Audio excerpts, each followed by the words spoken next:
Neutralization reactions are a special type of double displacement reaction.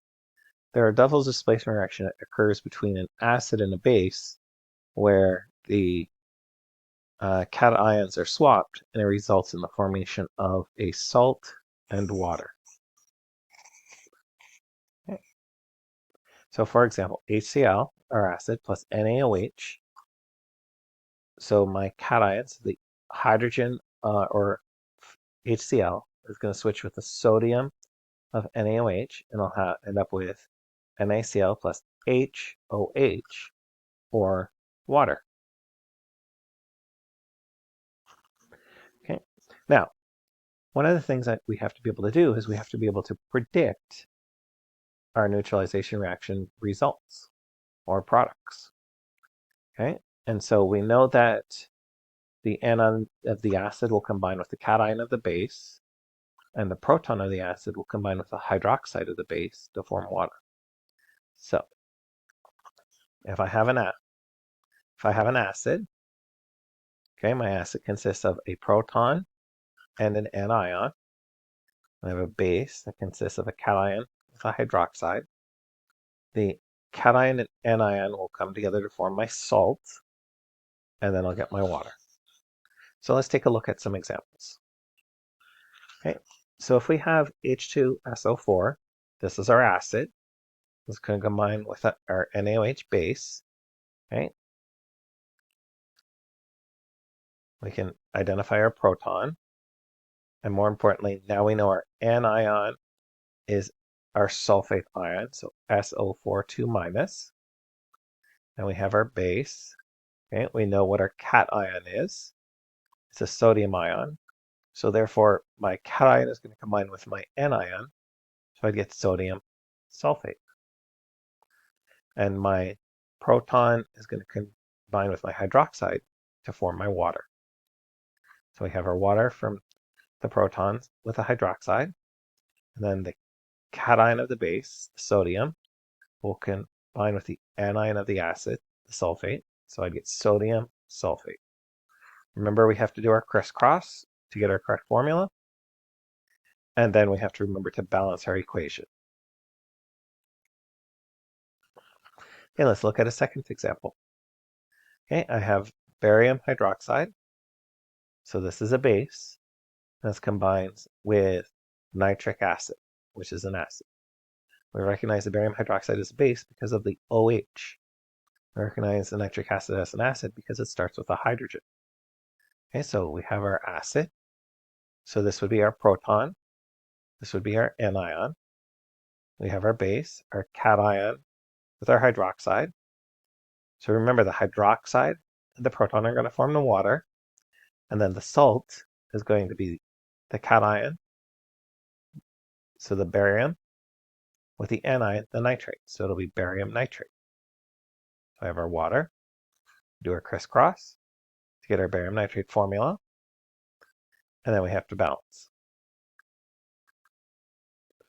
Now, not all neutralization reactions react with a hydroxide base, but one that we are particularly interested in is a neutralization reaction that involves a reaction of an acid with a carbonate. We've seen this reaction numerous times already, and it results in the formation of our salt and our water still, just like our other neutralization reaction.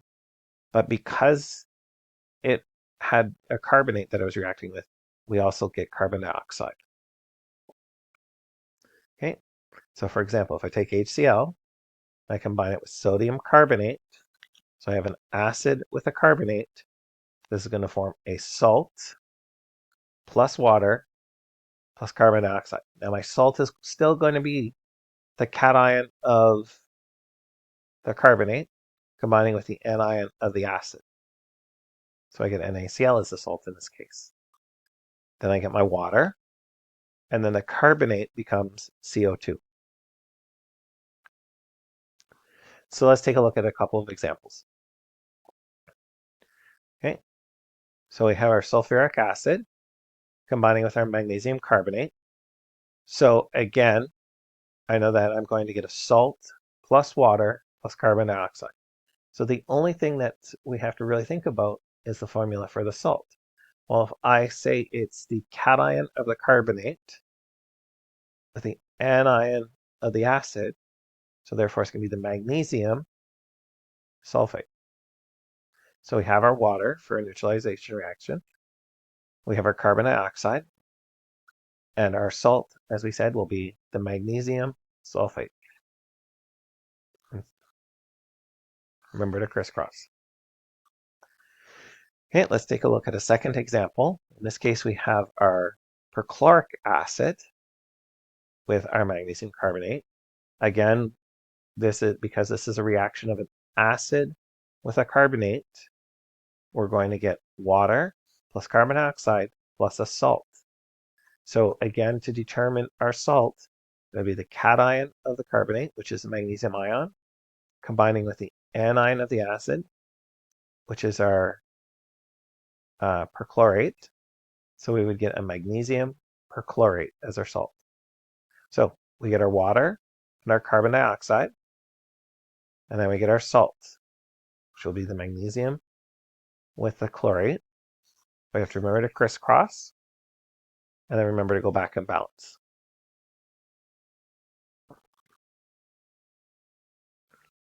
What are some applications of acid-base reactions? Like, why are we interested in them? Well, acid-base reactions are involved in a lot of different things. There are common things that we do in our household without even realizing they're neutralization reactions. And then there are also other reactions that are used as well in the industry. A common spot where we have acid-base reactions is in baking. And what we want to do is we want to combine an acid with a base so that we produce pastries like cakes or muffins that are nice and fluffy and have air and they're not dense. And so what we do is we have a controlled oxidation or neutralization reaction where we combine our acid, which is usually like lemon juice or vinegar or sour cream, with a base, most times baking soda, to produce a neutralization reaction. And in the process, we get carbon dioxide bubbles in our batter. And then when we cook it, the bubbles expand a little bit, causing the cake to rise, and it's nice and fluffy. Sometimes we'll also add in a second acid-base combination in our baking powder, which has a acid and a base that during the cooking process breaks down. That helps make with that rise and makes it nice and fluffy. We can also use neutralization reactions to help improve the taste of food. And so often when we are eating fish, we have a poor smell. So if people are like, oh, this is fishy, that fishy smell that we often smell is due to the breakdown of protein molecules. And it produces some really stinky molecules like putrescine. And so what we do is we'll add lemon juice because lemon juice, which is an acid, will combine with these stinky smelling compounds, which are bases, and prevent a bad odor. And we don't want that bad odor to influence the taste. So we'll add lemon juice. It prevents these molecules from being released into the air, and it improves the taste. We can also have neutralization reactions to help to improve safety of food. And so, for example, if we, in the pickling process, where we store it in an acidic solution to help kill off harmful bacteria, whether we're making pickles or we're making other foods.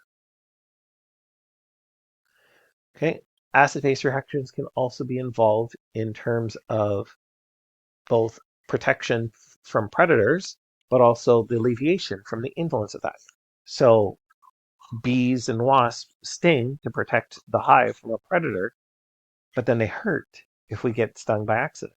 And so one of the ways that we can prevent this is if we add an acid or base to react with the venom in the sting.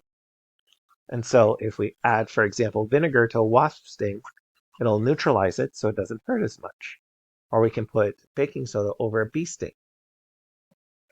And finally, another spot where we have acid-base reactions play out is with brushing our teeth, because many foods are acidic, and to help protect the enamel of our teeth, what we'll do is we'll have toothpaste to neutralize it and protect them.